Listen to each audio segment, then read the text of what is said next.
Puji nama Tuhan, Shalom semua kekasih hati Tuhan. Pada kesempatan hari ini kita mau datang untuk memuji, menyembah Tuhan, masuk dalam hadirat-Nya. Mari kita persiapkan hati kita untuk memuji dan menyembah Tuhan Yesus yang telah menyelamatkan dan memberi kehidupan bagi kita semua. Terima kasih Tuhan.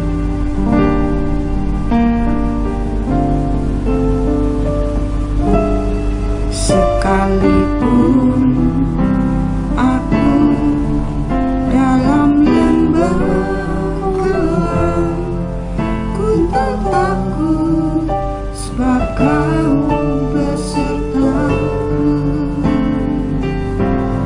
Sekalipun badai topan datang menerpa, ku tak gentar sebab Kau di sisiku.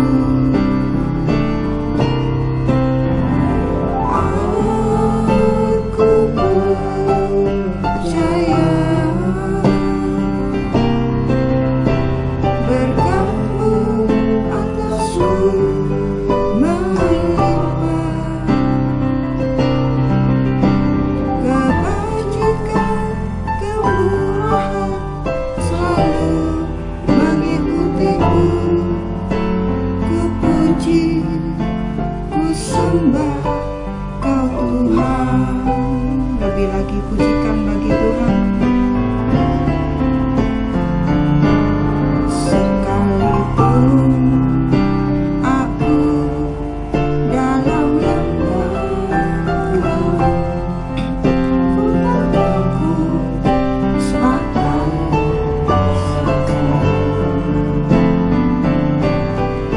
sekalipun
bersyukur atas berkat-Mu pada hari ini, sebab hanya kasih karunia-Mu saja kami boleh hidup sampai hari ini. Terima kasih Tuhan, anugerahkan kasih-Mu di tengah-tengah kami. Habiskan ibadah ini dari awal, pertengahan hingga akhirnya. Tuhan hadir, Tuhan menjaga setiap umat-umat-Mu yang datang beribadah kepada-Mu, kami dan seisi keluarga kami. Kami datang membawa hati kami. Kami ada sebagaimana kami ada Tuhan, untuk selalu memuliakan nama-Mu. Kau juga berfirman lewat hamba-Mu untuk memberkati kami semua, untuk semaikan setiap benih firman di tanah hati kami yang subur Tuhan, agar kami terus berakar di di dalam Kristus, kami dapat menangkap isi hati-Mu untuk kami terapkan di dalam hidup kami, menjadi pelaku-pelaku firman yang taat akan semua kehendak-Mu dan meraih semua kehendak-Mu dalam hidup kami, Tuhan. Terima kasih Tuhan, Kau memberkati hamba-Mu, menyampaikan semua isi hati-Mu kepada kami semua umat-umat-Mu. Sekalipun aku dalam lembah gelap, ku tak takut, sebab Kau besertaku. Sekalipun badai topan datang menerpa, ku tak gentar, sebab Kau di sisiku. Sama-sama katakan, aku percaya. Aku percaya berkat-Mu atasku melimpah. Amin Tuhan. Kebajikan, kemurahan selalu mengikutiku. Ku puji, ku sembah Kau Tuhan. Kami selalu percaya Tuhan. Aku percaya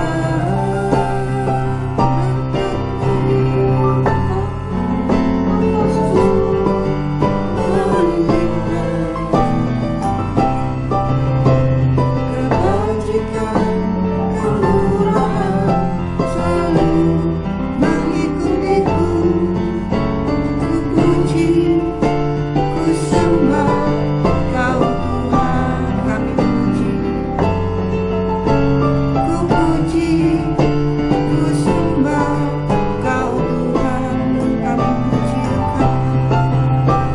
Ku puji, ku sembah Kau Tuhan. Mari ambil waktu untuk menyembah Dia.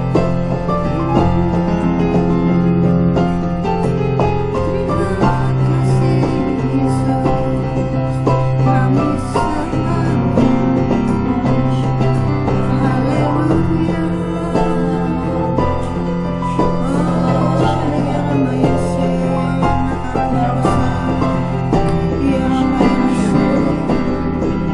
Dalam setiap napas kami selalu puji dan sembah Engkau Yesus. Kami naikkan syukur hanya bagi-Mu Tuhan Yesus. Kami datang bawa hati kami masuk dalam penyembahan kami untuk memuliakan nama-Mu. Inilah persembahan kami, persembahan hati kami di bawah kaki-Mu Tuhan Yesus. Kami letakkan persembahan kami, persembahan dari hati kami Tuhan. Ora makasih, makasih.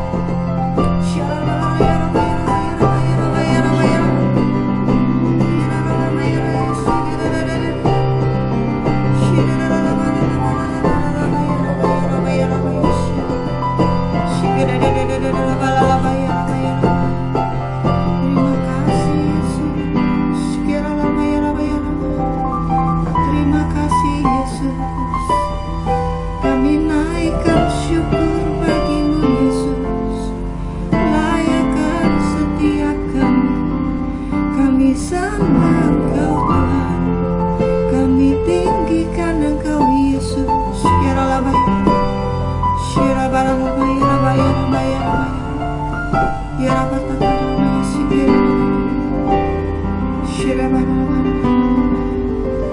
Kami terlalu percaya Tuhan, kalau berkat-Mu atas kami melimpah-limpah.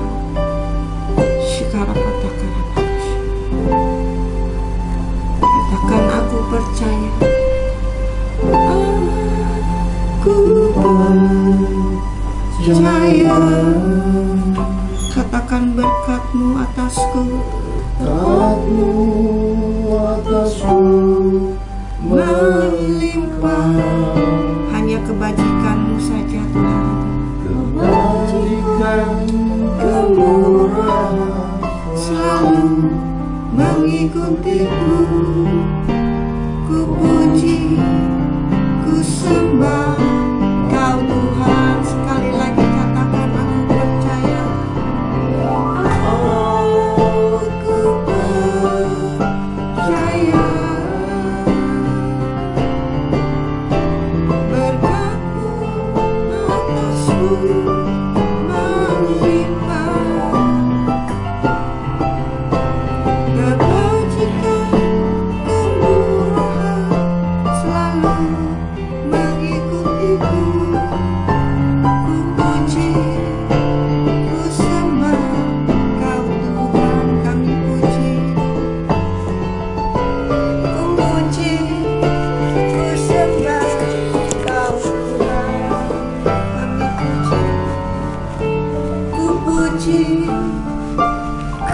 Sembah Kau Tuhan.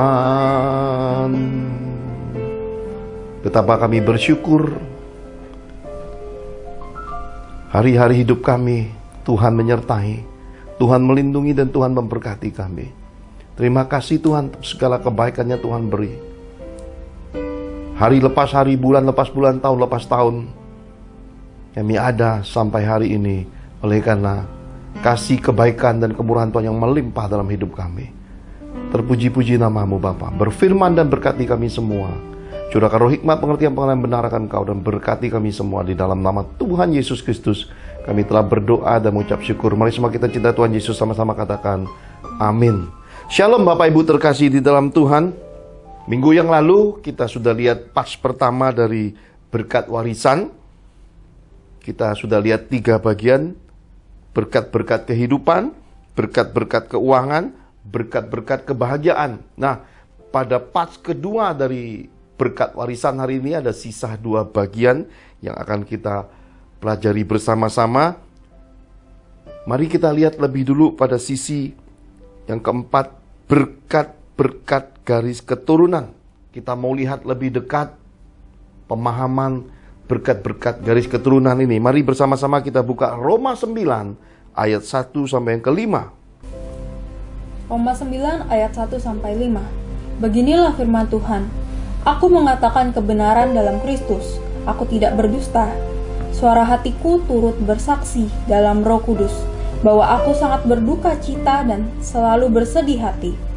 Bahkan aku mau terkutuk dan terpisah dari Kristus demi saudara-saudaraku, kaum sebangsaku secara jasmani.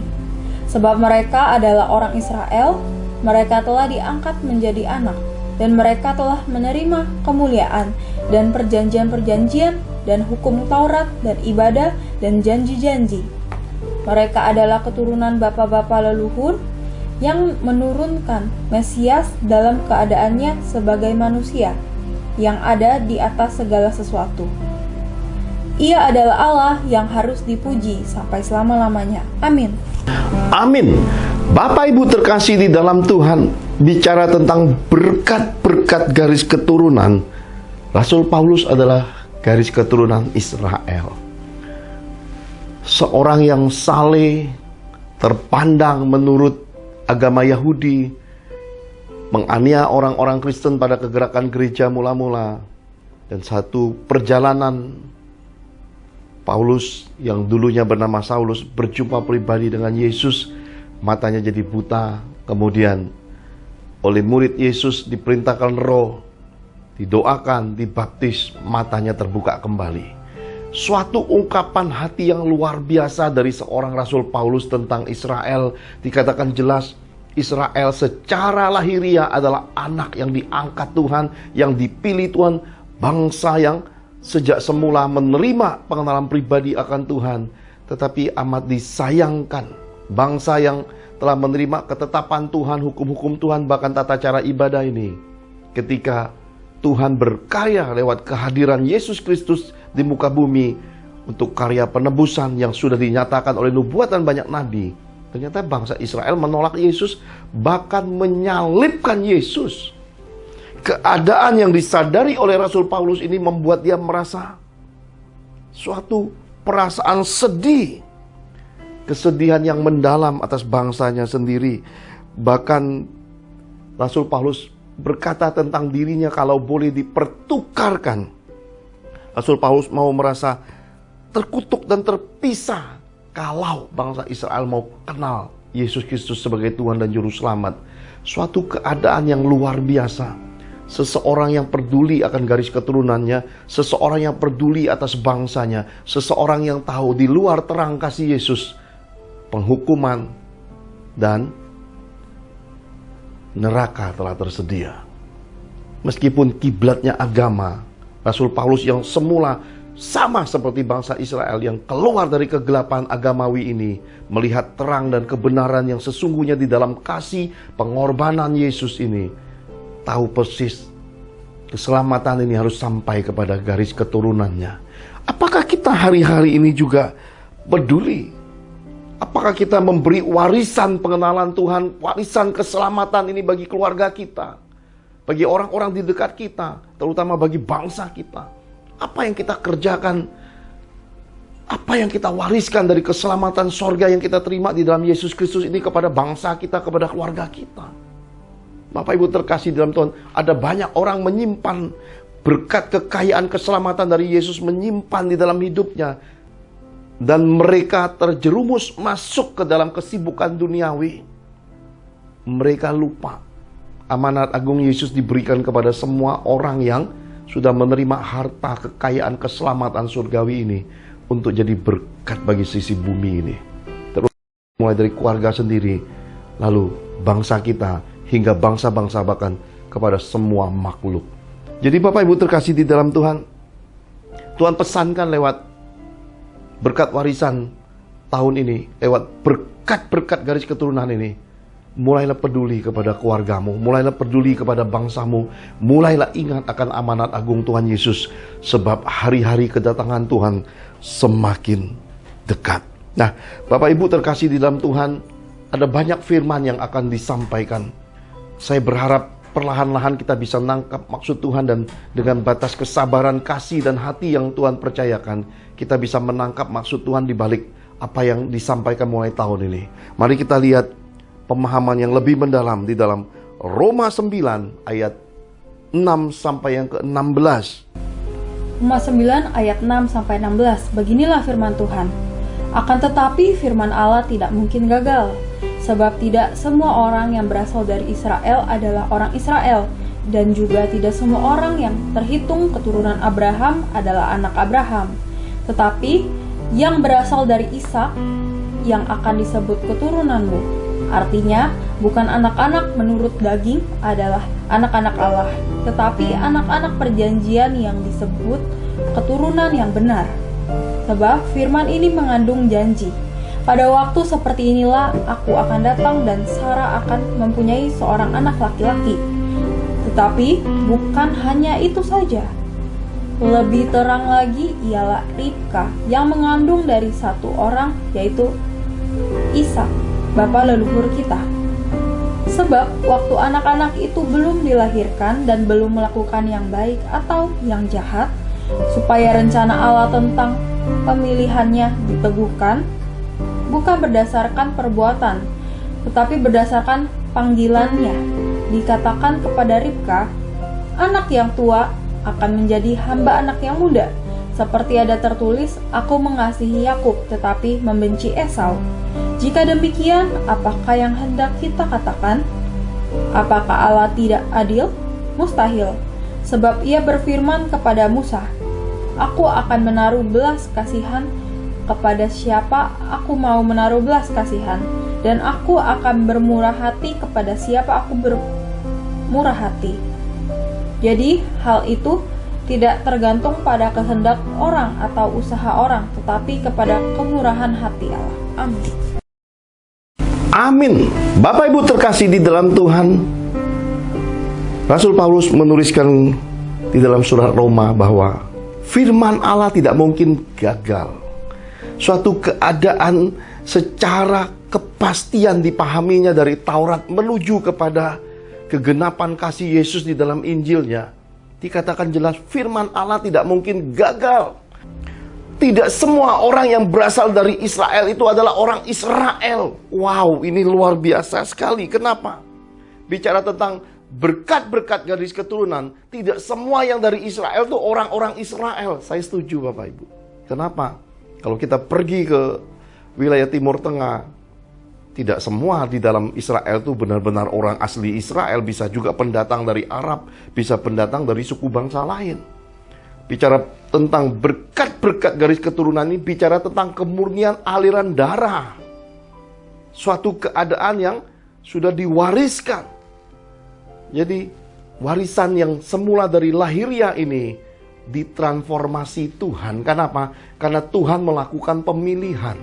Jadi bukan berdasarkan kekuatan dan pengaturan manusia, tapi berdasarkan kasih karunia. Jadi Tuhan itu memilih, Bapak Ibu. Izinkan saya bagikan tahap-tahapannya secara sederhana. Kita lihat dari bapak orang beriman Abraham. Abraham punya 2 orang anak. Anak yang besar namanya Ismail. Anak yang besar ini lahir dari dorongan istrinya Sarai. Kenapa? Karena merasa sudah tua, nggak mungkin melahirkan, didoronglah pembantunya, budaknya, lahirlah Ismail. Jadi hak sulung juga tidak milik hak anak besar, Bapak Ibu. Hak sulung itu milik daripada pemilihan Tuhan, kasih karunia Tuhan. Jadi bukan karena usaha manusia, karena oh ini anak besar karena usaha dari istrinya loh, Sarah, belahan jiwanya. Enggak, hitungan seperti itu. Karena kitab suci berkata anak yang lebih kecil bernama Ishak merupakan anak perjanjian. Dan lewat kelahiran Ishaklah Tuhan menyatakan kebesarannya bahwa melampaui kemustahilan. Sarah yang sudah mati haid masih bisa mengandung dan melahirkan anak perjanjian. Tuhan menyatakan bahwa lewat kuasa dan kebesarannya hal-hal yang mustahil bisa terjadi. Jadi kita bisa melihat lewat Abraham Tuhan memilih Ishak. Ishak punya 2 orang anak lagi. Kita lihat kembali pengulangan seperti Abraham. Ishak punya anak yang besar bernama Esau. Dan kemudian punya anak yang kecil bernama Yakub. Tetapi sudah dinubuatkan yang besar akan kalah pengaruh, kalah kuasa, dan yang besar akan menjadi pelayan daripada yang kecil. Sudah dinubuatkan bahwa sejak dalam kandungan Yakub dipilih Tuhan. Kita lihat silsilah hidup Esau dan Yakub. Esau anak besar tapi hidup tanpa pengertian. Apa yang dibuat Esau sepanjang hidupnya? Hanya senang-senang, pergi berburu, lalu sembarangan berjodoh. Apa yang dilakukan Esau? Esau pilih istri yang mendukakan kedua orang tuanya. Karena begitu sadar, oh istrinya tak cocok dengan orang tuanya, dia kawin lagi. Bukan tambah baik, tambah melukai orang tuanya. Jadi sepertinya sudah ditakdirkan hidup Esau ini hidup sebagai anak yang besar tetapi melukai orang tuanya. Inilah sepertinya orang yang tidak beruntung dalam kehidupan. Tetapi Yakub berbeda. Kenapa? Yakub dekat dengan mamanya. Yakub tinggal di kemah kediaman seorang yang tenang. Tetapi Tuhan melihat apa yang Yakub perbuat, suatu tipu daya dengan perkara merebut hak kesulungan, tipu daya mengambil berkat daripada dia punya papa yang bernama Ishak. Dan akhirnya oleh anugerah kasih karunia Tuhan, Yakub terbuang. Tidak ada sepeser uang pun pada generasi Yakub, Abraham, Ishak, kemudian turun ke Yakub. Kita bisa melihat suatu keadaan ketika Tuhan memilih seseorang, terkadang pada tapal batas terendah Tuhan memprosesnya. Yakub beroleh segala sesuatu di dalam hidupnya dengan jerih payah, tidak tidur, jaga kambing domba, kepunyaan mertuanya. Urusan duit sejak zaman Yakub sudah ada licik-licikan, sudah ada trik-trikan, sudah ada yang disebut dengan business is business. Keluarga nggak ada urusannya dengan bisnis. Laban berkali-kali menghalangi Yakub untuk menerima berkat, tapi karena penyertaan Tuhan, karena Yakub orang pilihan Tuhan, berkat binatang berbelang-belang itu, kambing domba yang dipilih, yang ketika masa perkawinan binatang itu Yakub memilih yang kuat-kuat, yang gagah, dan garis keturunan binatang kuat lahir dan jadi berkat bagi Yakub. Tuhan memilih Yakub. Sekarang kita lihat sesudah Abraham, Ishak, Yakub yang merupakan padanan Allah Abraham, Ishak, dan Yakub disandingkan dengan nama Tuhan. Yakub punya 12 putra, 12 suku bangsa Israel. Tuhan memilih Yehuda. tongkat kerajaan Israel akan lahir seorang putra mahkota yang akan menggembalakan bangsa Israel, lahir dari Yehuda. Dan ketika lahir dari Yehuda, dia dinamakan Yesus. Tetapi dari suku bangsa ini sejak Yesus lahir, 12 suku bangsa ini disandingkan pada dua sisi antara Yesus dengan 12 suku bangsa Israel dari garis keturunan papanya, nenek moyangnya.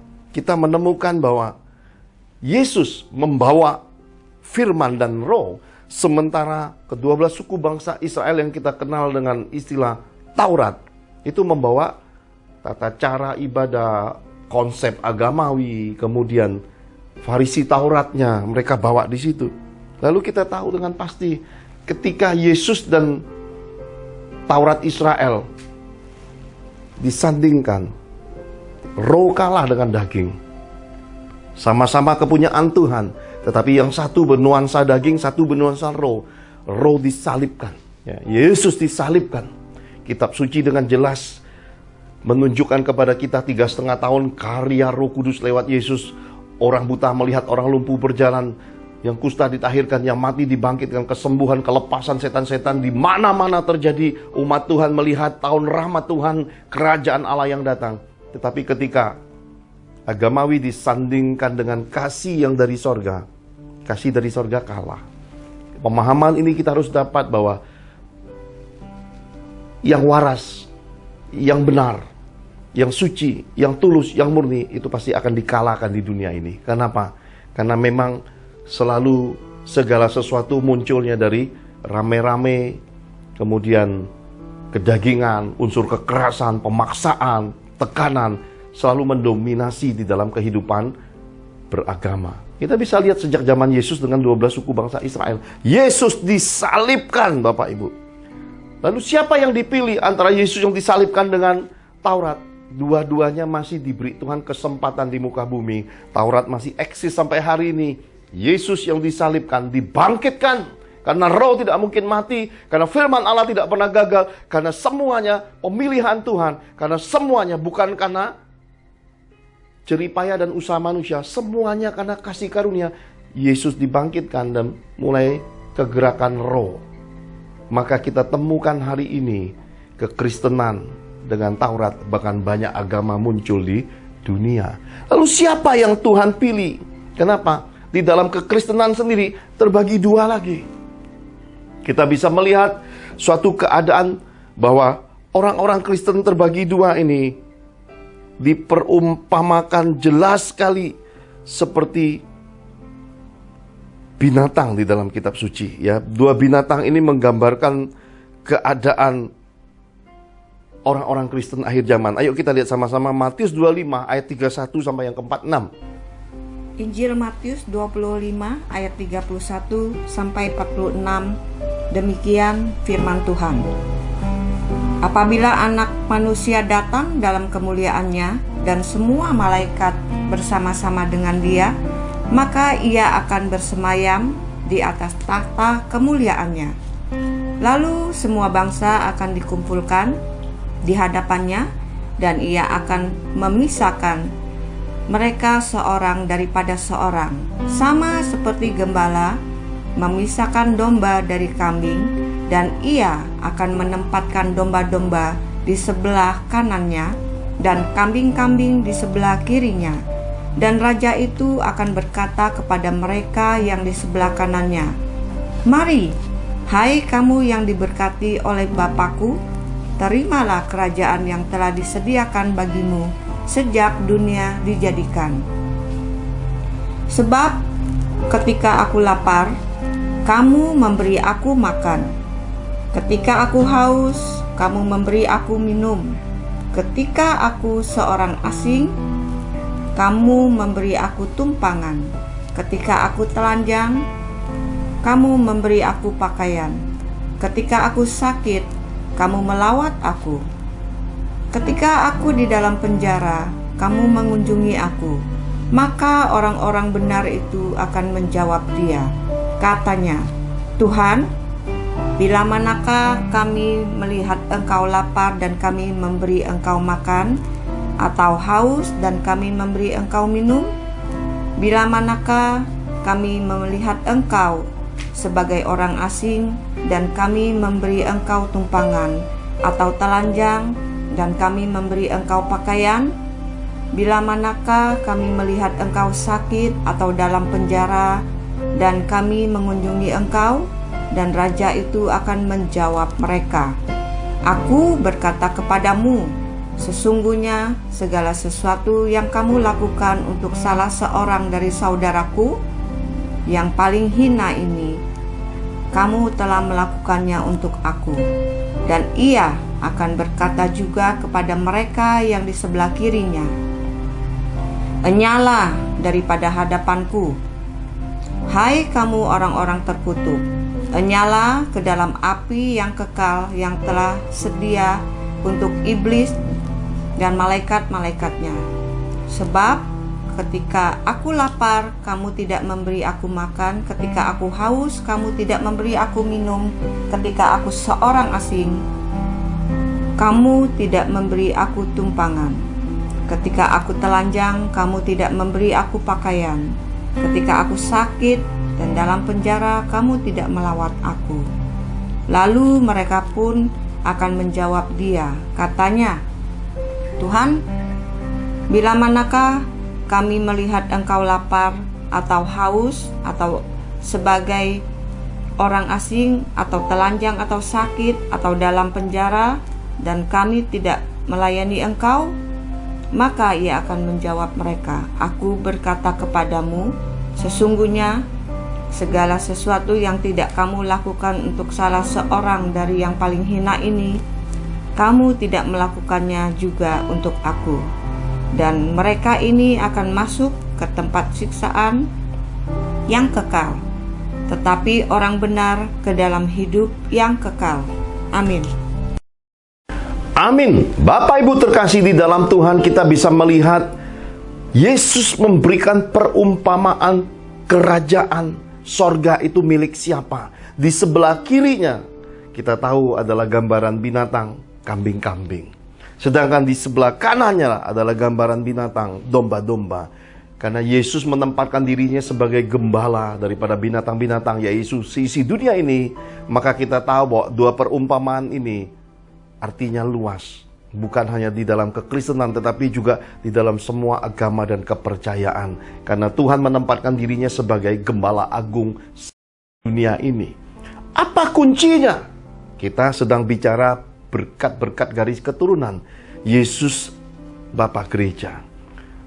Di muka bumi, dia membapai semua gereja di muka bumi. Tapi di atas segalanya, dia adalah pemilik kerajaan. Semua yang ada di dunia ini anak-anak baginya. Tapi anak-anak ini terbagi dua. Yang di kiri kambing-kambing, yang di kanan domba-domba. Dan kita bisa melihat suatu keadaan yang menjadi kunci. Siapakah yang menerima warisan berkat-berkat garis keturunan kerajaan Yesus ini? Yaitu mereka yang ternyata melakukan perbuatan kasih. Mereka berbuat kasih tanpa memandang muka. Kepada orang yang paling kecil, paling hina, mereka tetap melakukan tindakan kasih. Karena iman mereka di dalam Yesus itu berbuah. Maka yang berhak menerima warisan berkat garis keturunan kerajaan Yesus adalah anak-anak terang, orang-orang Kristen yang hidup di dalam kasih. Mereka yang menempatkan perbuatan imannya secara murni dan tulus, tidak memandang muka, hidup mereka apa adanya. Sementara siapa yang tidak berhak masuk dalam kerajaan Yesus Kristus? Siapa yang tidak dapat berkat warisan ini? Mereka yang sebelah kiri adalah kambing-kambing yang hidupnya munafik. Mereka tahu agama, mereka tahu kepercayaan, mereka tahu ajaran, tapi mereka tidak mempraktekannya. Kenapa? Hidup munafik. Mereka cuma berbuat baik kepada orang-orang yang terpandang orang-orang kaya. Mereka kejar pelayanan, mereka kejar perbuatan yang dipuji-puji oleh manusia. Mereka tidak mau dekat orang yang hina, tidak mau dekat orang-orang kecil, kotor, ya, nggak enak, bau. Karena itulah Yesus menempatkan mereka di sebelah kirinya sebagai kambing-kambing. Sudah dapat upah di bumi, maka tidak punya berkat warisan garis keturunan kerajaan Yesus Kristus. Jadi kita bisa melihat Bapak Ibu suatu keadaan yang Tuhan sudah singkapkan lewat perumpamaan, dan itu menjadi suatu pesan peringatan kepada kita yang hidup mulai akhir tahun. Kemarin sudah dipesankan bahwa mulai tahun ini Tuhan ingin kita menyadarinya. Tuhan menghendaki umat Tuhan, orang-orang pilihannya untuk bertobat, kembali pada kehidupan kasih mula-mula.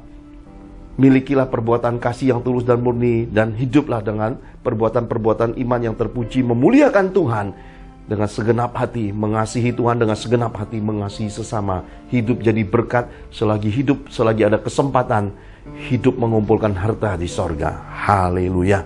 Yang kelima, yang terakhir, kita akan sama-sama melihat tentang berkat-berkat berkeluarga. Mari kita lihat apa yang dipesankan tentang berkeluarga lewat ajaran Yesus di dalam Matius 19 ayat 1 sampai yang ke-12.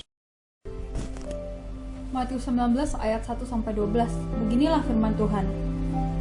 Setelah Yesus selesai dengan pengajarannya itu, berangkatlah ia dari Galilea dan tiba di daerah Yudea yang di seberang sungai Yordan. Orang banyak berbondong-bondong mengikuti dia, dan ia pun menyembuhkan mereka di sana. Maka datanglah orang-orang Farisi kepadanya untuk mencobai dia.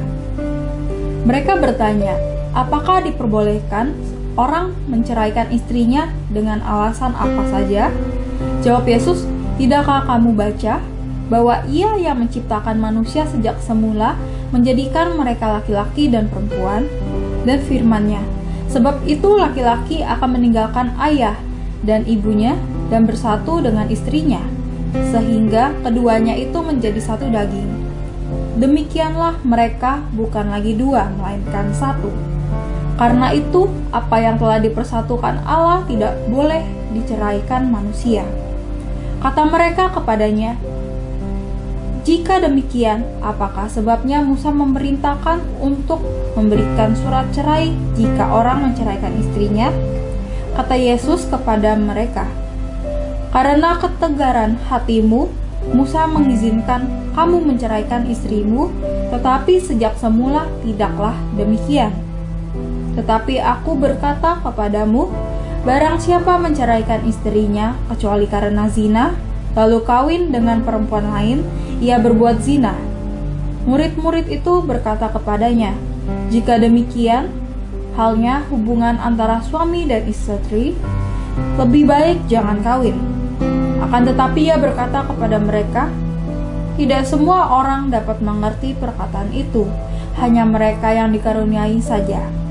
Ada orang yang tidak dapat kawin karena ia memang lahir demikian dari rahim ibunya, dan ada orang yang dijadikan demikian oleh orang lain, dan ada orang yang membuat dirinya demikian karena kemauannya sendiri oleh karena kerajaan sorga. Siapa yang dapat mengerti, hendaklah ia mengerti. Amin. Amin. Bapak Ibu terkasih di dalam Tuhan, Tuhan Yesus menyatakan kepada kita, manusia ketika dilahirkan sudah ada 3 jalan pilihan dalam hidupnya. Yang pertama, dia terlahir berkeluarga. Yang kedua, dia terlahir hidup tidak berkeluarga. Artinya, memang sudah dilahirkan dengan takdir tidak berkeluarga. Kenapa? Karena mungkin saja dia memilih tidak berkeluarga. Kenapa? Karena patah hati. Mungkin juga karena ngurusi bakti kepada orang tua, akhirnya keburu umurnya senja. Untuk berkeluarga sudah tinggal sisa sedikit umur hidup. Jadi memang ada orang-orang seperti itu. Dan yang ketiga, ada orang yang terlahir memang memilih untuk tidak hidup berkeluarga. Kenapa? Karena memang panggilan hidupnya untuk melayani Tuhan. Ada kepercayaan dan agama, ketika mereka masuk di dalam pelayan-pelayan yang ada, mereka diwajibkan untuk tidak berkeluarga dan melepaskan keluarganya. Ada orang-orang seperti itu. Nah, saya percaya bahwa seperti yang dikatakan Tuhan Yesus, untuk mengerti soal berkeluarga, harus punya karunia untuk mengerti dari Tuhan. Karena tanpa karunia dan pengertian dari Tuhan, urusan berkeluarga ini jadi complicated, polemik sekali untuk didebatkan. Karena itulah Bapak Ibu yang ingin tahu urusan berkeluarga, saya sudah pernah khotbahkan, ajarkan lebih dari 24 seri. Silakan akses dan detail dari masa membujang sudah diajarkan ya. Nah, lalu ada orang bertanya gini, Terus gimana Pak kalau ada orang yang kawin cerai, kawin cerai, kawin cerai, kawin cerai? Seperti ditanya di dalam firman itu, lalu yang mana suaminya? Kawin cerai, yang mana istrinya? Mungkin ini jawaban yang kita bisa dapat dari kebenaran firman. Mungkin terlahirnya memang tidak punya keluarga, maka ketika dia paksa untuk berkeluarga, ya sulit untuk menemukan kecocokan. Akhirnya bubar, kawin bubar, kawin bubar, kawin cerai, kawin cerai. Atau ini yang menjadi kunci di dalam hidup untuk kita menerima berkat hidup berkeluarga. Perkawinan harus didasari kehendak Tuhan. Kehendak Tuhan itu di dalamnya berisi cinta sejati dan jodoh dari Tuhan. Dan saya tidak perlu lagi jabarkan, karena nanti Bapak Ibu lihat di dalam serial Hidup Berkeluarga itu sudah pernah saya ajarkan secara lengkap. Bahkan urusan perzinahan, seperti apakah parameternya hidup berkeluarga, seperti apakah. Maka kuncinya adalah cinta sejati dan jodoh dari Tuhan. Nah, satu lagi Bapak Ibu, Maliaki 2 ayat 15-16 pesankan melalui pesan peringatan Tuhan lewat Nabi Maliaki. Bukankah Allah yang esa menjadikan mereka daging dan roh? Dan apakah yang dikehendaki kesatuan itu? Keturunan ilahi. Jadi jagalah dirimu dan janganlah orang tidak setia terhadap istri dari masa mudanya. Sebab aku membenci perceraian, firman Tuhan Allah Israel, juga orang yang menutupi pakaiannya dengan kekerasan, firman Tuhan semesta alam. Maka jagalah dirimu dan janganlah berkhianat. Jadi ketika kita menerima berkat warisan hidup berkeluarga, kita harus memahami berkeluarga itu punya tujuan Tuhan. Tujuan Tuhan di balik hidup berkeluarga itu adalah lahirnya garis keturunan ilahi. Orang-orang yang membawa rupa gambar Tuhan, garis keturunan yang memperbaiki semua kekurangan dari nenek moyangnya. Artinya, Tuhan ingin memberi kesempatan lewat kehidupan berkeluarga ini lahirnya garis keturunan yang memperbaiki segala sesuatu. Dan kita tahu bahwa kalau kita gagal dalam kehidupan ini, sebenarnya kita gagal memenuhi kehendak Tuhan di dalam garis keturunan ilahi. Karena itulah kita hidup bukan untuk diri kita, kita hidup juga untuk menjadi aliran berkat turun-temurun bagi garis keturunan lewat kehidupan berkeluarga ini. Dan yang menjadi password daripada kehidupan berkeluarga adalah setia. Suami istri yang hidup setia pasti bahagia. Suami istri yang hidup setia pasti anak cucunya jadi orang besar. Suami istri yang hidup setia pasti jadi teladan bagi anak-anaknya, membawa warisan hidup berkeluarga yang jadi contoh, dan anak cucunya akan meniru kehidupannya. Jadi setia ini merupakan pembatas daripada kehidupan bahagia suami istri dalam kehidupan berkeluarga di muka bumi. Nah, Bapak Ibu terkasih dalam Tuhan, bahwa kita pahami bahwa berkeluarga ini penting sekali, dan keadaan ini Yesus juga ajar dan jawab secara pribadi ketika ditanya. Jadi kita tahu dengan pasti bahwa Tuhan sudah mengatur segala keadaan hidup berkeluarga di muka bumi. Ketika orang setia, ketika mereka setia, mereka hidup takut akan Tuhan, mereka mencapai jodoh, mencapai cinta sejati, lahir garis keturunan orang-orang besar. Maka kitab suci yang menyatakan anak cucunya akan perkasa di muka bumi. Orang benar, anak cucunya mengitari meja makannya. Orang benar akan memiutangi bangsa-bangsa. Semua berkat itu turun atasmu, atas garis keturunanmu. Kenapa? Karena engkau hidup berkeluarga, dan itu akan jadi warisan bagi anak cucumu. Dan mereka akan berkata, salut kepada kakek nenek, kepada papa mama, kepada nenek moyangnya dalam hidup berkeluarga. Karena itulah, jagailah hidupmu, jagailah keluargamu, dan mulailah menata segala sesuatu. Pesankan kepada anak cucu mantumu yang akan memulai memasuki kesempatan hidup berkeluarga, supaya memilih kehendak Tuhan, supaya memasuki tapal batas kehidupan berkeluarga melalui jodoh, melalui cinta sejati yang dari Tuhan, supaya sejak semula semuanya ada Tuhan dalam hidup mereka. Haleluya. Mari kita akhiri ibadah ini. Pastor William akan tutup dengan kita menerima berkat-berkat Bapa Surgawi. Mari kita angkat kedua tangan kita di depan Tuhan. Bapak Ibu dalam Tuhan, part kedua dari pengajaran berkat warisan baru saja kita dengarkan secara lengkap. Bagian keempat tentang berkat-berkat garis keturunan dipesankan kepada kita bahwa adanya kesedihan Rasul Paulus atas bangsanya sendiri, Israel, karena mereka tidak mengenal dan tidak menerima Yesus Kristus, Juru Selamat, hadir di hidup Israel tetapi tidaklah mereka kenal. Hal penting untuk kita sadari bahwa Tuhan memilih setiap generasi untuk menyambut kedatangan Yesus kedua kali. Maka Tuhan memilih orang-orang Kristen yang hidup taat atas firman, orang-orang Kristen yang hidup dalam Roh Kudus untuk tinggal bersama Tuhan Yesus dalam kerajaannya. Bagian kelima tentang berkat-berkat berkeluarga dipesankan kepada umat Tuhan bahwa perkawinan harus didasari kehendak Tuhan, yaitu cinta sejati dan jodoh dari Tuhan. Haleluya.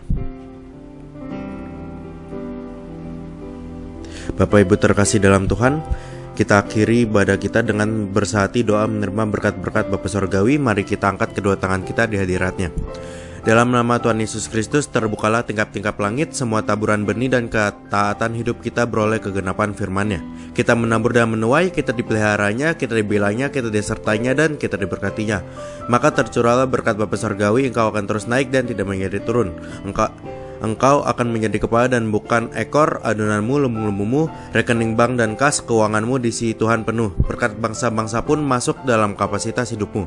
Diberkatilah keluargamu, diberkatilah karir bisnismu, diberkatilah studimu, diberkatilah pelayananmu. Dalam anugerah Tuhan Yesus, maka engkau beserta keluargamu akan menerima kasih karunia, kesehatan, keberuntungan, bertekad 5 roti 2 ikan, pelipat kali gandakan berkat, jawaban doa, berkat terobosan ekonomi, dan mujizat-mujizatnya yang ajaib. Dalam Roh Kudus, maka engkau beserta keluargamu termaterai hidup di bumi seperti di sorga. Kita terima berkat-berkat sorgawi ini dalam nama Tuhan Yesus. Kita sama-sama katakan amin. Tuhan Yesus memberkati.